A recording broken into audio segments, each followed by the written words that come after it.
Now, before we get into the main meat of this video, the biggest loser out of all of this is, me. In fact, quite frankly, I should be putting myself in the dark bit after yesterday's video. It just goes to show that making a video immediately after something happened is not only overheated, but also a bit underbaked. What's become quite clear is that going forward, I should allow an hour to collect myself and review the footage and look into something before coming up the ladder. Because as we have discovered, coming up this ladder is a very powerful thing, and for that, I'm sorry. And in the process, I probably let a lot of you all down, and I do apologise for that, and I will do better, and I will be a little bit more patient. I don't necessarily have to be first in getting out a video. So with that in hindsight, I wanted to take a look back at that incident, and just bring Verstappen and Norris away from the winners and losers and into their own separate category. And I have to thank not only the people on Twitter, but my amazing Discord community for helping clearing this up for me.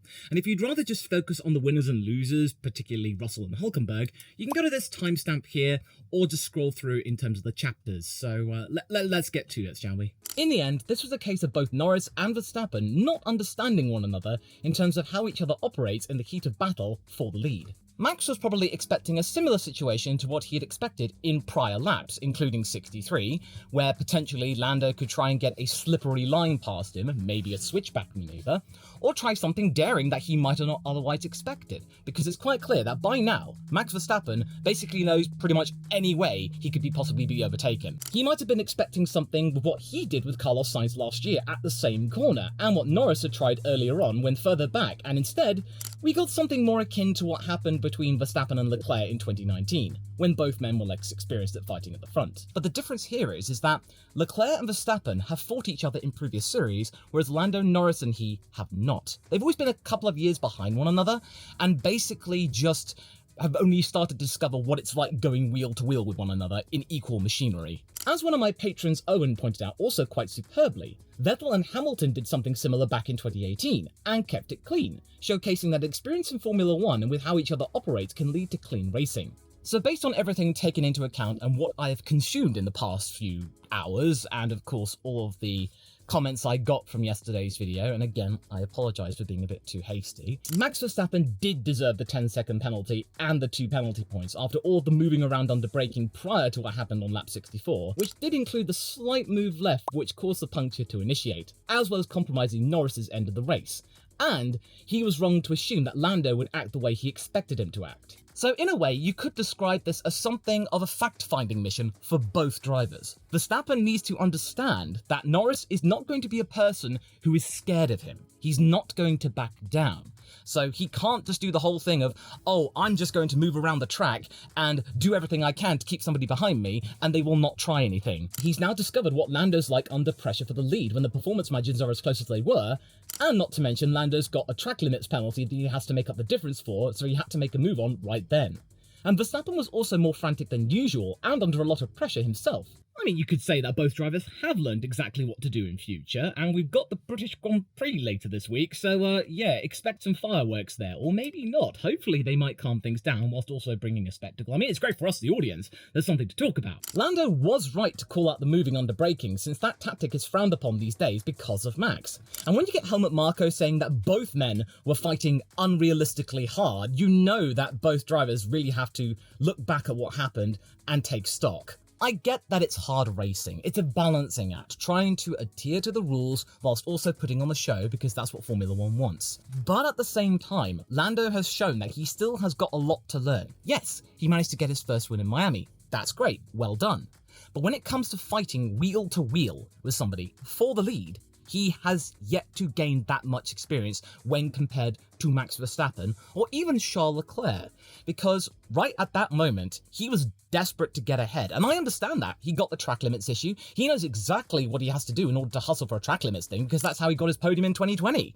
He had to make up the difference. Both drivers had a lot to learn, but the difference here is how they handled it afterwards. Both cars were compromised in terms of their tyres deflating, the punctures happening, and of course there being extra damage. So you got to see the full display of F1 cars being clumsy when everything's not working at an optimal level. So Max had to nurse the car back to the pits. He ultimately got 5th place on the road, whereas Lando was driving the skin out of that car with 3 wheels, and ultimately by the time it did get back to the pits, the pictures show that the rear diffuser and the rear components around the brakes were completely and utterly shot. If Lando had just taken it a little bit more easy, recomposed himself, he might have come back with some points, and McLaren would have continued with having no DNFs throughout the entire season. But I get it. Lando was angry. The red mist was there. It was just obvious that he felt aggrieved. He was in the middle of a really great fight with Max, and it all came undone. He was mad at Max. He still is. But that got ahead of him, and ultimately it led to a DNF where the car couldn't continue. And even if it did, he wouldn't have been in the points. And yeah, that's the thing I've got to take away from this, is that, yeah, Max should not have been weaving and ducking and diving and all of that to that degree, but at the same time, Lando might have been able to salvage something out of it had he just backed off a little bit in getting that car back to the pits. There might not have been as much damage, he might have been able to salvage a point or two. So yes, Max was responsible for assuming Lando would try a switchback, plus for the twitch under braking, which caused the first domino to fall.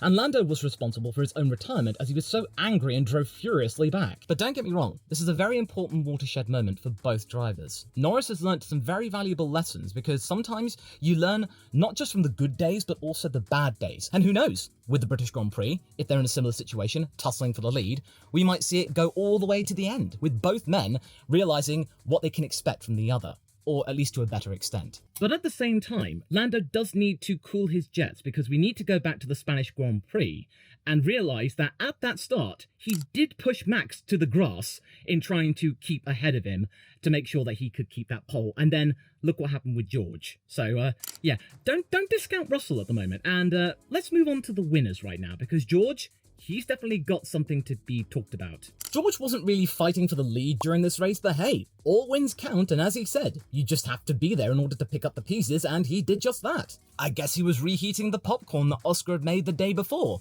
as he was watching Verstappen and Norris take it out on each other at the beginning of the sprint. And you know what? I'm really astounded by the rapid transformation that George has undertaken in the past 2 races. Look back to the Canadian Grand Prix. We were all talking, myself included, about whether or not George Russell was the guy that could lead Mercedes into the final year of this current regulation cycle.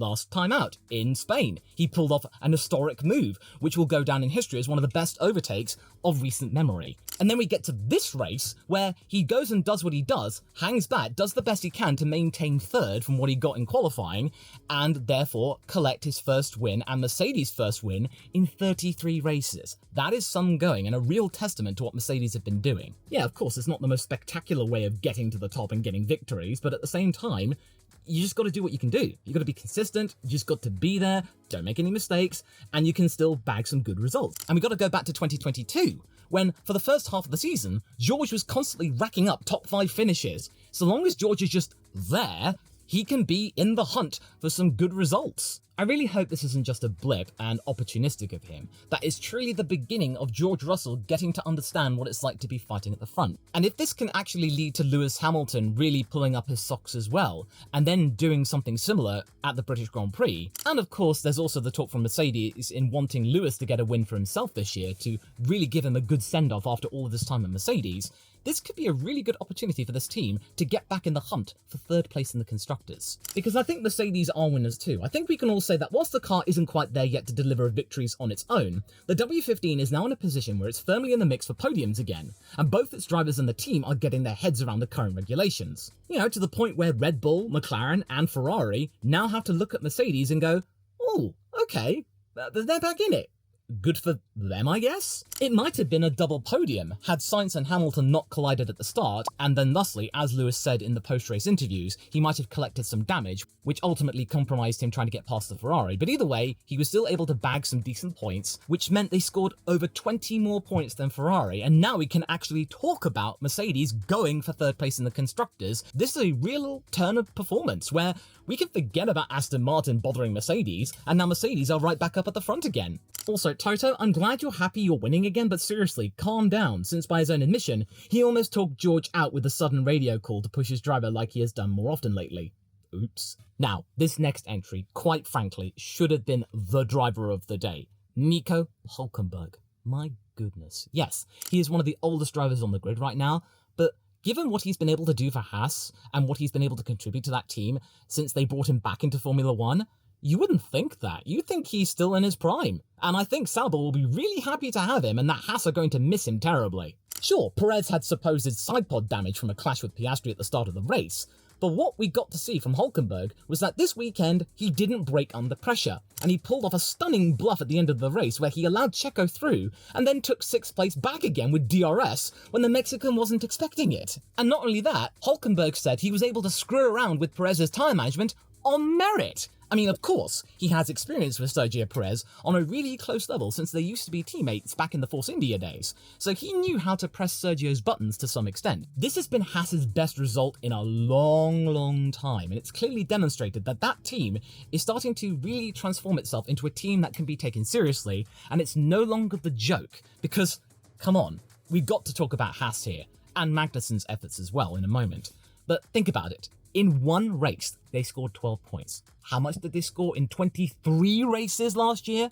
12 points. And at the same time, it does make you think, oh my goodness, man, if only Nico Hulkenberg had gotten that chance at either Ferrari or Mercedes. The rumours were talking about that back in 2012 and 2011. In fact, Niki Lauda admits that if they didn't get Lewis Hamilton, they would have gotten Nico Hulkenberg to go with Rosberg. But if he can do the business with Audi and they do hit the ground running, and by 2027, they can actually come to the party and get some podiums, we might be able to see Hulkenberg get that podium and maybe retire knowing that he's finally gotten that dog off of his back. And I've got to include Kevin here too, since he's had a very clean race, no issues, and bagged more points for the team, and thanks to the Danes' efforts, they've been able to have a really good party at the end of this day. And after all the stuff that Kevin Magnussen has been through, he's been dragged through the dirt, he's gained so many penalty points, and he's on the verge of a race ban. People were thinking that he's washed, he's run out of talent, and now we realise that, oh, okay, he's thinking about the future outside of F1, so he's kind of just saying, screw it, I'm just going to have some fun.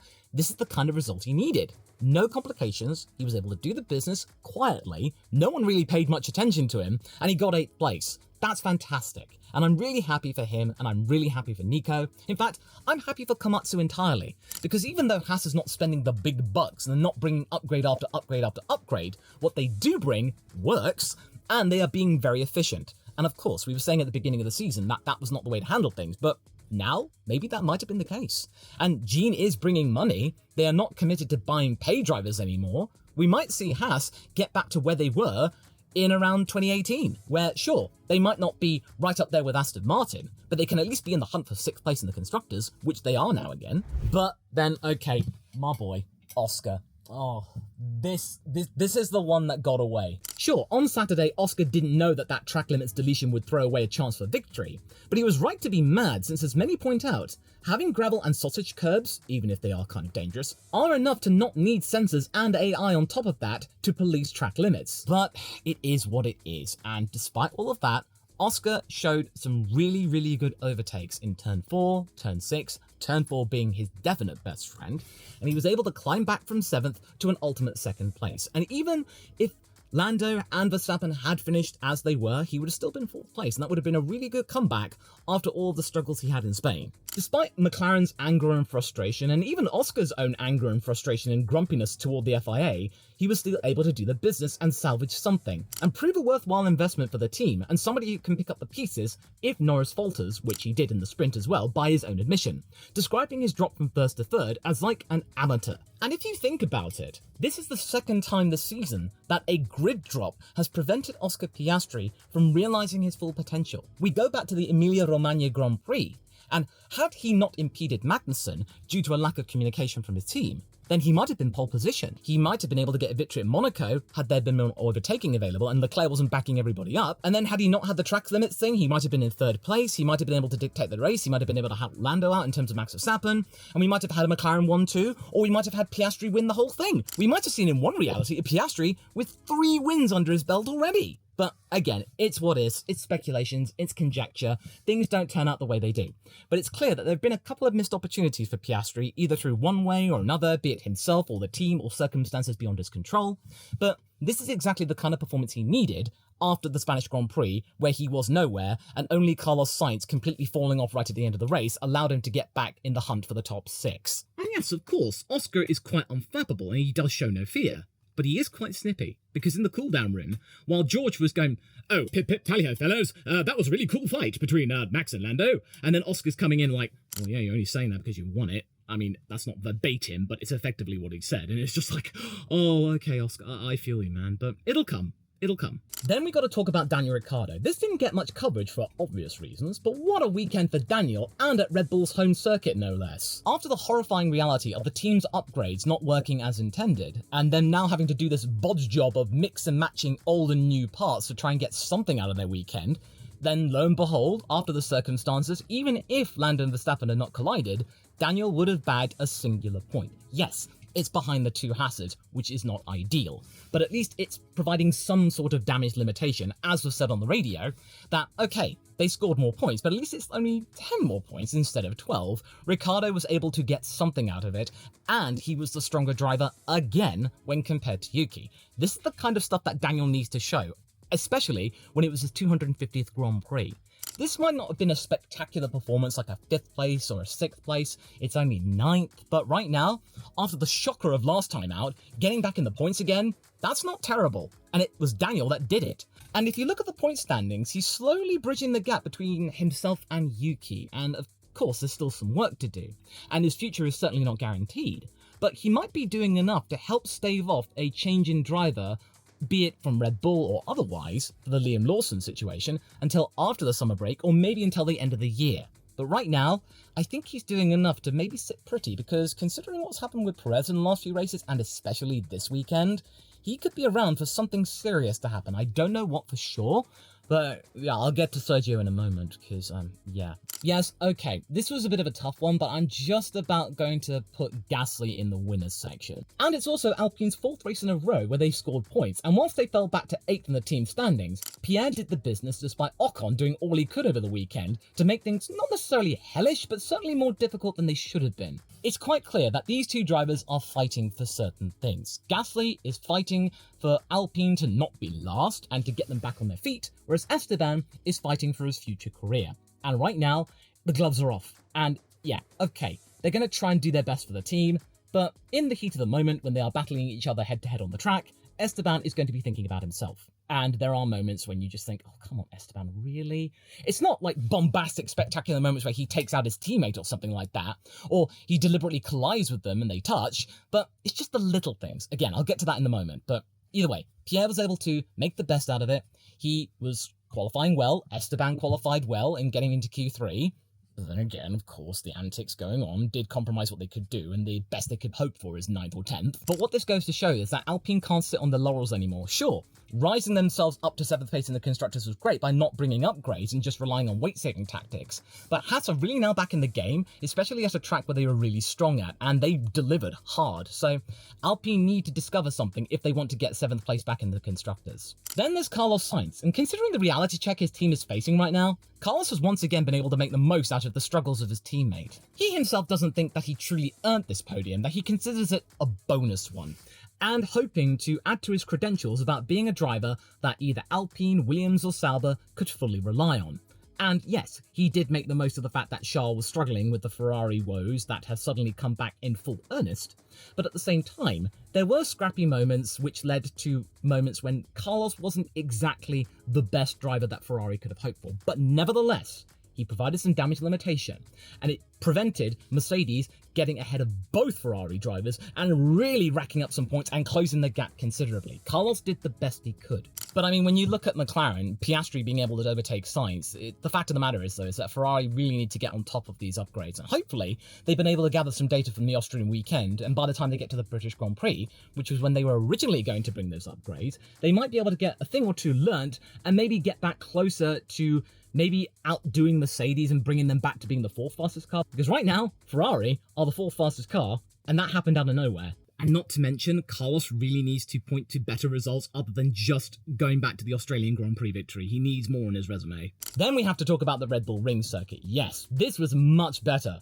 Instead of over 1,000 track limits violations during the race, we got ourselves a far more exciting, simple and effective means of stopping drivers over-egging the pudding in terms of track limits. Yes, of course, it still did make headlines, with McLaren being the biggest victims of the brand new track limits, but the fact of the matter is, though, is that it's far more manageable, and that other circuits should really look to the idea of shallow, temporary gravel traps in which to try and police the drivers. Because track limits violations, 5-second penalties, yeah, okay, that's one way to do it, but I remember the days of Formula 1 when, yeah, you just got stop-go penalties and black flags and curbs and gravel traps. Need I say more? But because of this, I am now budgeting to go to the Austrian Grand Prix next year. Sorry, Silverstone, I would go, but you really need to sort out your ticket prices. Even Sir Lewis says that you should. Then we get to the mess sections, and Leclerc is here, because you know what?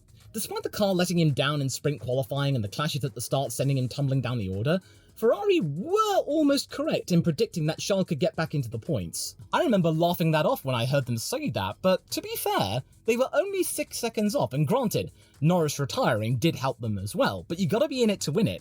And considering that Leclerc stopped like, I think 4 times or something, he would have been in the hunt had he had to only stop 1 less time. He might have been in the hunt for 8th place.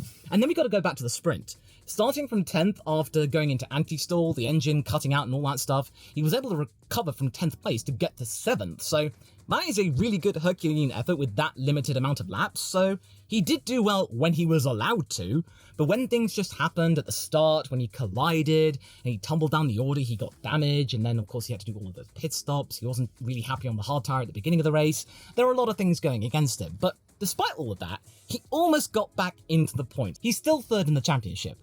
Barely. I really hope Ferrari can provide him a good car for this year and next year, considering their technical director is now Aston Martin bound, and yeah, Enrico's going to be earning his paycheck there trying to recover Aston Martin, but I'll get to that in a moment. Then we get to the losers, and Ocon starts the list. He was hustling, plain and simple. Yes, it was good to see he and Gasly fighting for points and not crashing out, and almost getting another double points finish, but what let Esteban down were all the little things in qualifying and during the race. They were tussling with one another, he sent Pierre off across the sausage curbs, which could have damaged his floor, and then in sprint qualifying, I mean, come on, he was backing Perez and Gasly into each other, and then they were almost line astern, as Brundle was saying, going into their SQ3 lap, which ultimately compromised what they were possibly able to do. Sure, Perez finished in 8th place, and Ocon got 9th, but then Gasly had nothing to answer with, and he ended up being half a second slower with his qualifying lap. I mean, I'm sorry. Yeah, okay, Gasly should have really seen this coming. He got a little bit hot-headed himself. He should have